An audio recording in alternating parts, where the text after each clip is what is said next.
To begin my documentation on IV continuous infusion, I begin on the PAL list, and I notice here that I have 3 patients who have IVs. If I double-click on this IV icon, I notice that Bud now has a normal saline 1000 milliliters at a rate of 125 milliliters per hour. I'm going to open Bud's chart to the MAR to document the IV. So I'm going to begin by scanning the IV, and this will bring up the documentation that you see here that I need more details. I actually administered this at 0700, and the site is IV continuous infusion. Then when I click the apply button, now I see that my green sign form icon is available. Now it's showing that I have completed the documentation,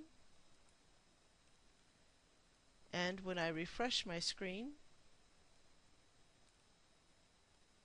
it gives me the information here was documented at 7 o'clock this morning. Another thing that has changed is now I have available this icon, which is the hanging bag icon, which indicates that I've got a continuous infusion bag hanging at this time. If I needed to pause this infusion, I simply click on the hanging icon here, and I get this indication here that I have started at 7 a.m. and I do not have an end time or a start time indicated. I'm going to click on the box in front of the 7 a.m. and then it pops up with the actual end time that should happen with this infusion. And I'm going to indicate, well, I started at 7 and I need to stop it at 0730 in order to take the patient to do a procedure. And now I can sign that, and it shows that I infuse for 30 minutes. When I click my refresh button, now I don't have the hanging IV pole icon indicated up here in the corner. So what I'm going to do now is I'm going to restart the same bag. So I double click on the pending again, and here I see I began bag 1 at 0700, and I stopped at 0730. Now I'm going to restart the same bag at 0750, and then I'm going to change the bag number back to the original bag since I am continuing the same bag. And then I click apply and I sign the form. Okay, now again I have my IV pole icon up here to indicate that I have a continuous infusion bag hanging at this time. Now I want to document on this patient a change of a bag. So I see that the medication was started yesterday around 3:45 in the afternoon. It was changed at 1 o'clock this morning, and now I'm going to change it again at 8 a.m.